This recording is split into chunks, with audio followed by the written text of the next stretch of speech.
السلام عليكم، سعيدة بلقائكم من جديد. أهلا وسهلا ومرحبا بكم في قناتكم أفضل وصفات الطبخ مع حوية. إن شاء الله أحبابي هذا الفيديو تلقاكم كامل بخير وبصحة جيدة. عدت بفيديو جديد بعد غياب طويل، ما كانش بخاطري لكن بسبب ظروف صحية. بما أننا اقتربنا من شهر رمضان المبارك، إن شاء الله يدخل علينا وعليكم بالصحة والهنا، نحضروا معكم حريرة بنينة روعة. نتمنى أنكم تجربوها قبل رمضان، وأنا متأكدة راح تعجبكم وراح تولي هذه الحريرة الوصفة الأولى المعتمدة عندكم في هذا الشهر المبارك. نحتاج لتحضير هذا الحريرة حبة بصل مليحة، 2 حبات طماطيش كبار أو 3 حبات صغار، قطع لحم تكون مقطعة صغيرة، أطراف صغيرة هذيك.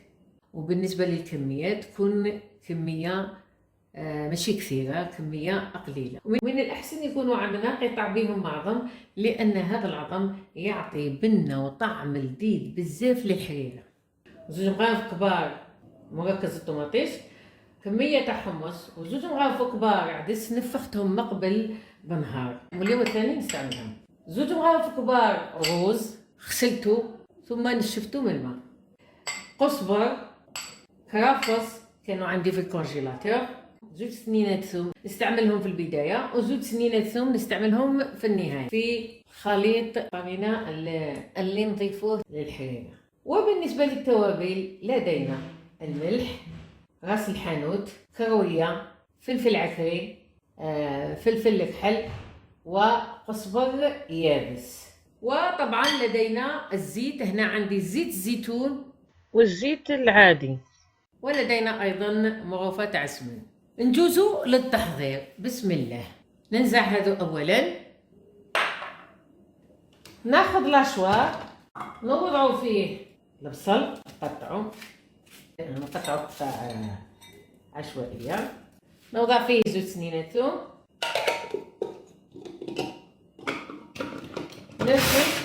نرحيها شوية، ثم نضيف الكرافس. هنا عندي الكرافس والقزبر كانوا عندي في المجمد، نوضعهم كامل. نرحي هذا المقادير مع بعض ونرجع. لكن الآن رحيت هذا المقادير. الآن ناخذ طنجرة الضغط، نوضعوا فيها هذا الخليط تاع القزبر والبصل والكرفس، نضيفوا 4 مغارف زيت الزيتون. هذا زيت الزيتون يزيد مذاق وطعم لهذه الحريرة، صدقوني بنة روعة. ونضيف لها 2 مغارف الزيت العادي، ونضيفوا قطع اللحم. هاهم التوابل، عندي مغرفة صغيرة معمرة مليح، نضيف لها شوية ملح، فلفل عكري 2 مغارف صغار، كروية نص مغرفة، راس الحانوت مغرفة معمرة مليح، فلفل كحل نص مغرفة، وقزبر مغرفة معمرة مليح، و2 مغارف كبار طماطيش مصبرة. نخلط كل هذه المقادير، نوضعها تتقلى فوق النار، نغطيها ونخليها تتقلى ثم نرجعوا. الآن الوقت اللي راهي تتقلى فيه المقادير اللي هي البصل والكرفس والقزبر واللحم مع بعض، الآن نروحوا للطماطيش، نوضعوها في كاسرونة، نحو لها هذا، إذا نضيف لها الماء ونوضعها فوق النار تطيب لنا مدة 10 دقائق. الآن بعد ما تقلت نضيف الحمص ونضيف العدس، خليه يزيد يتقلى شوية مع الحمص والعدس، بعد تدخل فيهم التوابل، ثم نمرقوا بالماء سخون. الآن بعد ما تقلت هذه المقادير مع اللحم والتوابل. الآن نمرق بالماء سخون.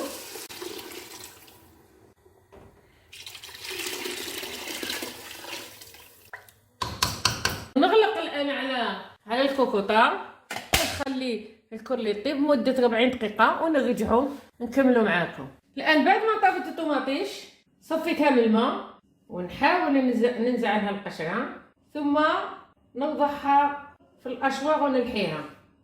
هذا الأشواق لازم يكون عندكم في هذا الشهر المبارك، يساعدكم كثير، يساعدكم في تحضير لي سوب، يساعدكم في تحضير عجينة لي تارت، تعجنوها في هذا الأشواق، وأيضا ترحوا به لي بسكوي اللي تحضروا بهم لي ديسير.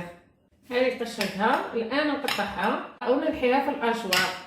أنا من الأحسن هي تخيروا الطوماطيش اللي تكون حمراء، نلحيها حيتها هذيك.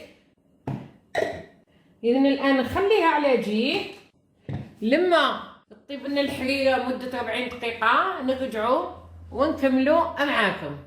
الآن بعد ما طابت لنا الحريرة مدة 40 دقيقة، نضيف الطوماطيش اللي لحيتها،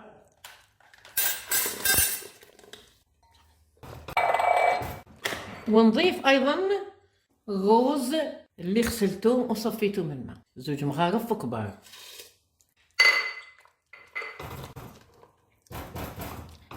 ونعاود نرجع الكوكوطة للطياب، نغلقها ونخليها تزيد تطيب مدة 20 دقيقة. الآن بعد ما طابت الحريرة، الآن ندوزو نحضروا خليط تاع الفرينة اللي نضيفوه للحريرة. إذا نفرغ كاس ماء، نضيف له سنة ونضيف له 4 مغارف إلى 5 مغارف فرينة، 2 3 4 4 ونرحيه دائما بهذا الأشواق، نرحيهم. الآن نشوفوا قبل لا ترحى مليح ما يديرلناش هذاك لي غرومو. هذا نعاود نرحيه مليح.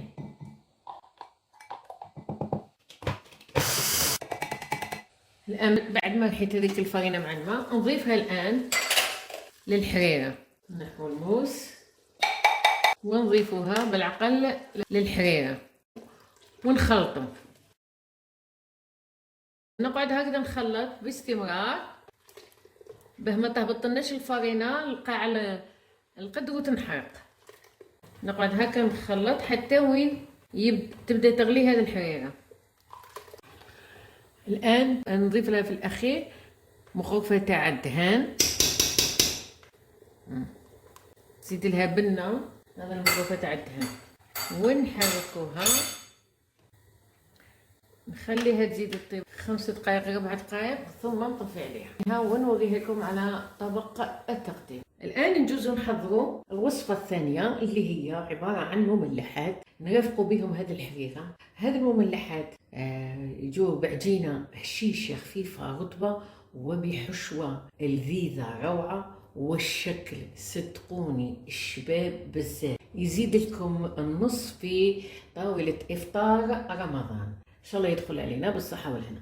نجوزو للتحضير، بسم الله. أولا نبداو بالعجينة. العجينة مقاديرها، الكاس اللي عبرت به هو هذا الكاس تاع 220 مليلتر. لدينا 4 كيسان فرينة ما يعادل 500 غرام 550 غرام، كاس وربع حليب دافئ، بياض بيضة، 50 مليلتر زيت ما يعادل 5 مغارف كبار، خميرة الخبز عندي مغرفة كبيرة ممسوحة، مغرفة كبيرة سكر، مغرفة أيضا كبيرة خميرة الحلوى ممسوحة، ولدي أيضا علبة الياغورت الطبيعي طبعا. نجوزو للتحضير، بسم الله. نزعو هادو. هنا الكاميرا ما كاش تخدم، هنا وضعت حليب كاس وربع حليب دافئ مع مغرفة كبيرة تاع خميرة الخبز ما يعادل 19 غرام، ومغرفة كبيرة أيضا سكر، ونخلي الخميرة تتفاعل مدة 5 إلى 7 دقائق على حسب المكان اللي رانا واضعين فيه. أنا عندي هنا المكان شوية دافئ، يعني في الكوزينة طبعا. قد نخلي الخميرة تتفاعل ونرجع نكمل. الآن بعد ما تفاعلت الخميرة، الآن نضيف فارينة. احنا طبعا صيرتها. احنا نضيف 3 كيسان ونص، ونخلي النص تاع الكاس نضيفوه في الأخير بالتدريج. إذا نضيف 50 مليلتر زيت وبياض البيضة والياغورت الطبيعي. الياغورت الطبيعي هنايا 100 غرام، مغرفة خميرة الحلوى أو كيس خميرة الحلوى، ومغرفة صغيرة ملح. نسيت قبيلات ما ذكرتهاش في المقادير. نخلطوا هذه المقادير مع بعض. نخلط أولا بالمغرفة ثم نخلط باليد.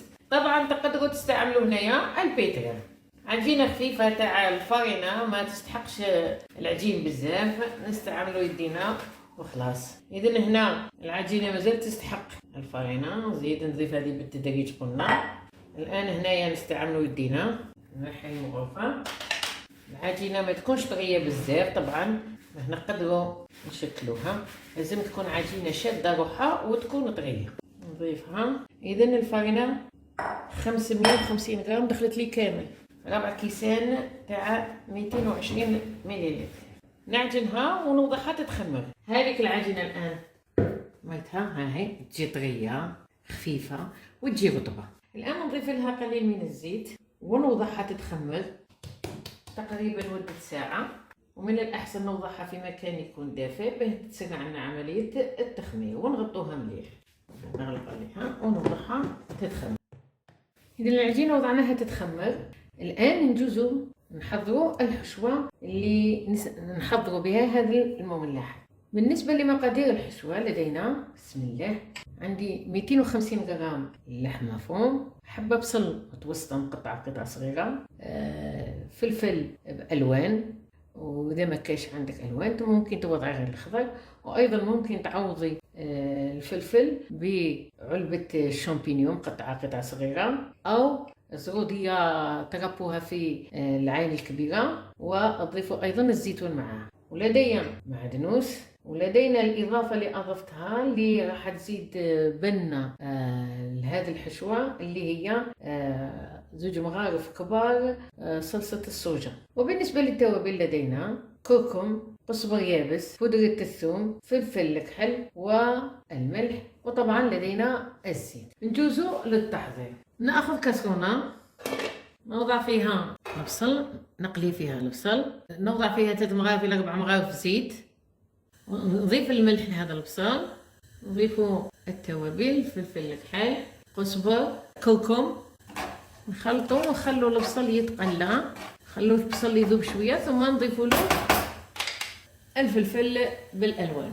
الان بعد ما تبال البصل شويه، الان نضيف له الفلافل، نروح نحرك هكا مليح باش تدخل التوابل في الفلفل. هنا بالنسبه للفلفل قلنا ممكن نعوضوه بعلبة شامبينيون نقطعوها قطع صغيرة، وأيضا ممكن تعوضوه بالزودية تغطوها بالعين الكبيرة هذيك. وأيضا ممكن تزيدوا تضيفوا لهذه الحشوة الزيتون الأخضر مقطع صغير. حشوة سهلة بسيطة ما فيهاش بزاف المقادير وتطيب بالخف. إذا نخلي دوكا هذا الفلافل تاخذ شوية من التوابل تتقلى وتذبل، ثم نضيفوا اللحم المفروم. الآن بعد ما ورينا الفلفل تقلى شوية، الآن نضيفوا اللحم المفروم، ونضيفوا التوابل اللي بقاو لنا اللي هي بودرة الثوم ومغرفة ونص صلصة الصوجة. نردوا البال هنايا للملح خاطر الصوجة فيها الملح. هذا صلصة الصوجة تزيد بنة روعة لهذا الحشوة. صلصة الصوجة اختيارية، ممكن الاستغناء عنها. نخليها تزيد تطيب هكا مدة 5 دقائق 6 دقائق ونرجع. الآن نرجعوا للغطاء للمقلاة، نخلوها هكا باش تنشف لنا المرقة تاع هذه الحشوة. لازم نديروها ناشفة وباردة. الآن نضيف في الأخير المعدنوس. نخلطوها.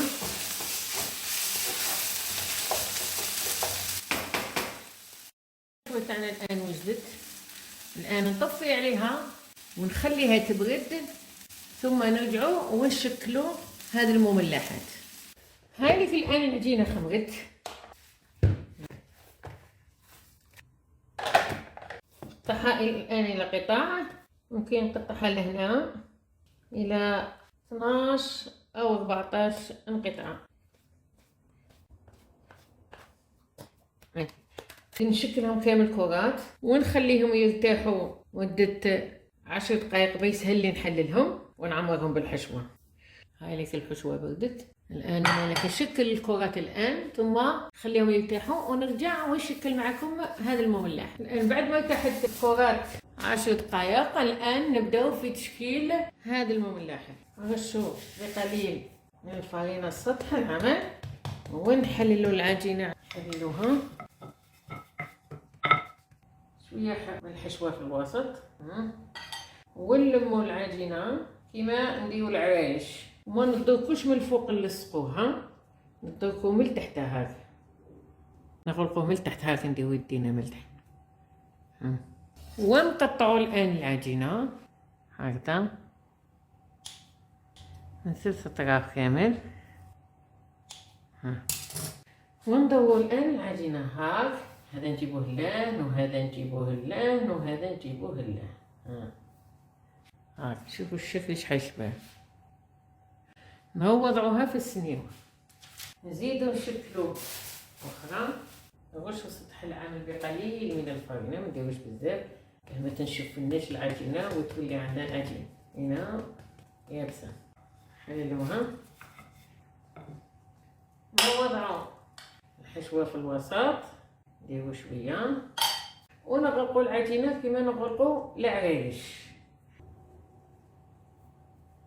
كي نجيو نغلقو العجينة ما نغلقوهاش من الفوق هاك، لا نغلقوها من التحت، ندوكو هكا بيدينا، نديرو هكا يدينا ونغلقوها باش تخرج لنا من الفوق هاك. شوف نزيدو الطرف الثاني هاك، نزيدو الثالث. شوفوا منين ضغطت من التحت. من الآن نقطع كاع الأطراف الثلاثة هكا. وإذا شفتوا العجينة هنا تحلت، حاولوا تضوكوا عليها وتغلقوها وين قطعتوا، وندوروا هذه اللي هنا نلصقوها مع هذه، ونزيدوا هذه مع هذه، ونزيدوا هذه مع هذه. نوضعها في السنيوة. نكمل نشكل كامل الحبات ونرجع نوريهم لكم في الأخير. هاولي كملت كامل الحبات. الآن نخليهم يتخمروا مدة 7 دقائق 10 دقائق، ثم نرجع ونكمل معاكم. الآن يخمروا لنا بالخف ما يشوفوناش، نغطيهم بالنيلون ثم بطرشون. الآن بعد ما خمروا، الآن ندهنهم بهذاك الصفار البيض اللي بقى لي من حبة تاع البيض، ضفت له شوية حليب وندهنوا بهم الآن ذو المملحات. نبداو ندهنوا.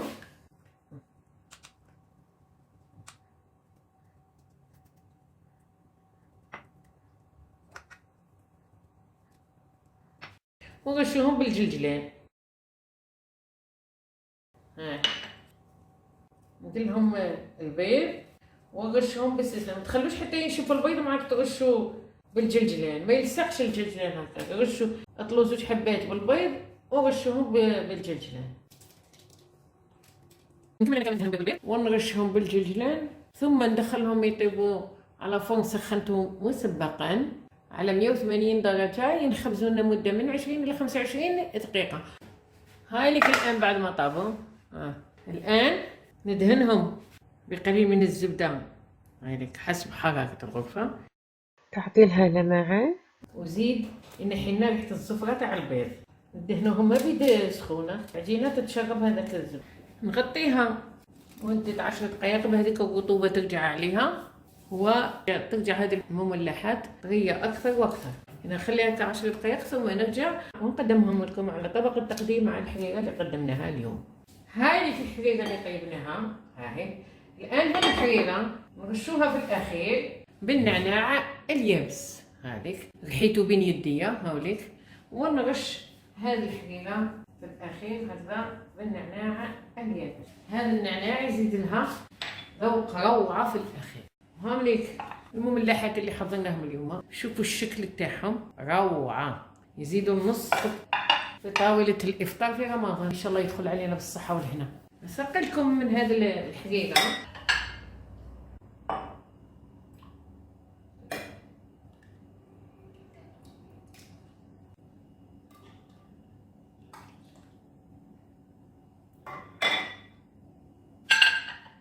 هذيك ورشها ايضا هذه في الترشيف بالنعناع. هذيك هذه هي الحريره اللي حضرتها اليوم. البنه تاعها روعه روعه، صدقوني اذا جربتوها انا متاكده باللي حتولوا مدمنين على هذه الحريره. وهاملك المملحات اللي حضرتهم مفيين روعه. نتمنى ان هذه الوصفات اليوم عجبوكم، وان شاء الله تحتفظوا بهم وتحضروهم في شهر رمضان المبارك. ان شاء الله يدخل علينا وعليكم بالصحه والهنا. واذا عجبتكم الوصفه تاع اليوم تاع المملحات والحريره، نتمنى انكم ما تنسونيش من لايك وتبارطاجوا هذا الفيديو على مواقعكم الاجتماعيه مع الاصدقاء والاحباب. واللي لاول مره يزور القناه نتمنى انهم يشاركوا ويفعلوا الجرس باه يوصل لهم كل فيديو جديد من قناة أفضل وصفات الطبخ مع حبيب. شكرا للمشاهدة.